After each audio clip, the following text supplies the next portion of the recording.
Habari za Krismasi, mtumishi wa Bwana. Merry Christmas. Katika siku hii tunakumbuka dhabihu ya kipekee sana ambayo Mungu yeye mwenyewe kutoka mbinguni aliamua kuchukua mwili wa mwanadamu akazaliwa hapa duniani kama mwanadamu. Ndio maana Bwana alikuwa akijiita mwana wa Adamu, kwa sababu amezaliwa hapa duniani.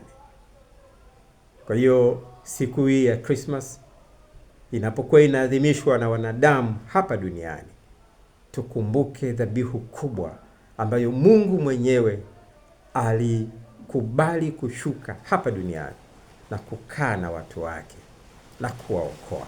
Katika kitabu cha Isaya 9 na lile fungu la 6 linasema kwamba huyu mtoto ambaye tumepewa, mtoto mwanaume ambaye utawala, ufalme, uwezo wa kifalme uko mabegani mwake, kwamba anaitwa mshauri wa ajabu, kwamba anaitwa Mungu mkuu, kwamba anaitwa Baba wa milele, kwamba anaitwa huyu mtoto ambaye tumepewa anaitwa mshauri wa ajabu, Mungu mwenye nguvu, anaitwa Baba wa milele, anaitwa mfalme wa amani.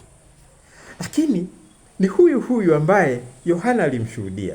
Katika kitabu cha Yohana 1 na lile fungu la 3, Yohana anasema wazi wazi kwamba bila huyu Yesu Kristo, bila huyu Bwana Yesu Kristo, vitu vyote vinavyoonekana visingekuwapo. Maana yake yeye Yesu Kristo, katika Yohana hapa 1 fungu la 3, Yohana anatuambia kwamba aliyeumba vitu vyote ni Bwana Yesu Kristo. Imeshuhudiwa katika Biblia, katika imani ya Kikristo.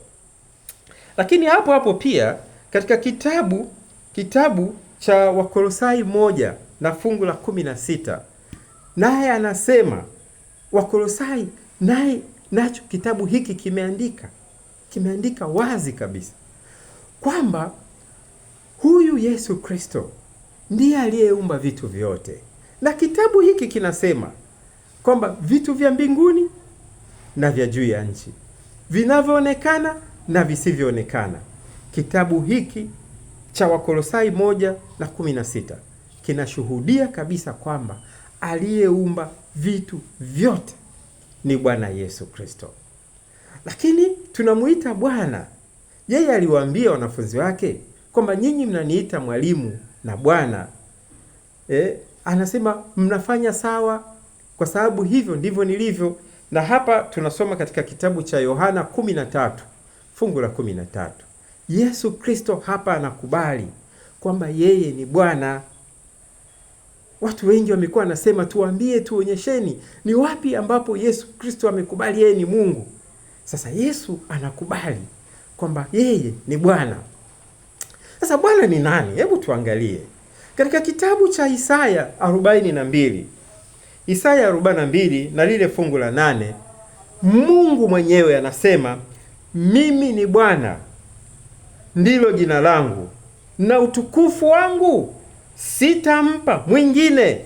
Anaendelea hapo kidogo, lakini Bwana Mungu mwenyewe anakiri kwamba jina lake ni Bwana, na ndio maana Yesu Kristo hapa anakiri yeye ni Bwana. Lakini hebu tuangalie Musa anasemaje katika kitabu cha Mwanzo, kwa sababu tumeona watumishi wa Mungu, watumishi wa Bwana, watumishi wa Yesu, wanafunzi wa Yesu wanamwandika Bwana wao Yesu Kristo kwamba yeye ndiye muumbaji wa vitu vyote, tena hata vitu vya mbinguni. Sasa hebu tuone huyu muumba ni nani? Muumba huyu aliyeumba, kama tunakubali hapa kwamba Yesu Kristo ndiye aliyeumba vitu vyote, Musa anasemaje kuhusu aliyeumba vitu vyote? Mwanzo 1 fungu la 1, Musa anasema hapo mwanzo Mungu aliziumba mbingu na nchi. Kwa hiyo yule aliyeumba mbingu na nchi ndiye Mungu. Yohana anashuhudia, Paulo pia anashuhudia, na zipo sehemu nyingi sana katika Biblia ambazo zinashuhudia kwamba Yesu Kristo ndiye aliumba vitu vyote. Na Yesu mwenyewe amesema kabla Abrahamu hajawapo, mimi nilikuwa hapo. Ndio maana hata Simon Petro anakiri mbele za Yesu Kristo, anasema Bwana wangu na Mungu wangu. Wakristo wa awali walikiri kwamba Yesu Kristo alikuwa Mungu, kwa sababu walisoma na walidhihirisha kwamba aliyekuwa amekuja hapa duniani alikuwa ni Mungu mwenyewe, ambaye alikuja kuwatembelea wanadamu wake, akawatia moyo na kuonyesha upendo wa ajabu. Ndio maana akiwa amechukua mwili wa mwanadamu akakubali kuteswa, na yeye hakusema neno lolote mpaka anawekwa msalabani, hata anapata mauti akiwa msalabani, akiwa ni Mungu ambaye amechukua mwili wa mwanadamu, yani incarnation kwa neno la Kiingereza. Tunapokuwa tunafanya kumbukizi hili la siku hii ya Krismasi, ni kweli kwamba hatuna hakika kwamba Yesu Kristo alizaliwa siku hii ya tarehe 25 mwezi wa 12.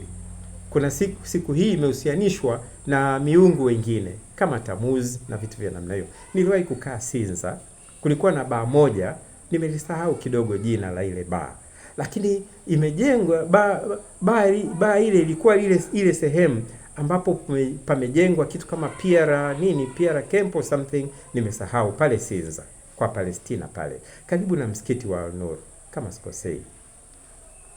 Lile lilikuwa ni baa, lakini watu wa Mungu wakanunua lile eneo wakalifanya kuwa kanisa. Kwa mahali ambapo uchafu ulikuwa unafanyika, dhambi zilikuwa zinafanyika, watu wanaenda kujiuza pale, Mungu akawa amewatumia watu wake wakanunua lile baa na kulifanya kuwa kanisa. Kwa pale mahali sasa Mungu akawa anabudiwa. Yawezekana pia hii siku ya kuabudu Mungu jua Tamuzi, yawezekana Mungu kwa namna fulani aliamua kuwatumia watu wake wakaibadilisha hii siku ya kuabudu miungu ikawa siku ya kukumbuka dhabihu ambayo Bwana Yesu Kristo alikuja kuifanya hapa duniani, ambaye Mungu mwenyewe alichukua mwili wa mwanadamu akaamua kuja kuwa befriend watu ambao tayari walikuwa wameondoka kwenye himaya yake. Mungu aendelee kutubariki tunapoendelea kujifunza na kuendelea kukumbuka dhabihu ambayo aliitoa yeye mwenyewe alipokuja hapa duniani kukaa na sisi, maana yake Emmanuel, yani Mungu pamoja nasi. Kwa hiyo ile Emmanuel haikumaanisha msaidizi au mwakilishi wa Mungu pamoja na wanadamu. Ilikuwa inamaanisha kwa hakika Mungu yeye mwenyewe pamoja na wanadamu. Mungu akubariki sana tunapoendelea kujifunza na tunapoendelea kukumbuka dhabihu ya Bwana wetu Yesu Kristo. Ndio maana alipokuwa anaondoka alisema kwamba nitakuja tena niwakaribishe kwangu, ili nilipo mimi nanyi muwepo. Ndio maana katika kitabu cha Tito 2 na fungu la 13 inasema, tukilitazamia tumaini lenye baraka na mafunuo ya utukufu wa Mungu mkuu na Mwokozi wetu Yesu Kristo. Kwa hiyo wanadamu ambao wamemkubali Yesu Kristo na kumwamini, ipo siku atakaporudi atajifunua.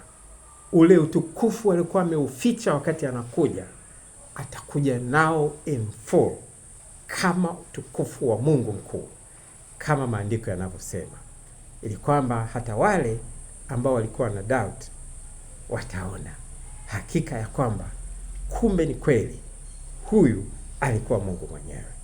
Baba, katika jina lako Yesu Kristo, asante kwa kutuangazia nuru yako. Asante kwa mafunuo haya na yale ambayo utakayafanya utakapokuja tena kama Mungu mkuu kwa mujibu wa neno lako lilivyoandikwa. Asante kwa kutufunulia katika siku ya leo, tunapoendelea kukumbuka dhabihu ambayo umeitoa wewe mwenyewe, ukaamua kuja katika dunia hii na kukaa na sisi. Tusamehe dhambi zetu Baba, na ukatufundishe ili tupate kukuelewa na kukuamini. Tembea pamoja nasi katika jina lako Yesu Kristo. Amen. Mungu akubariki. Merry Christmas.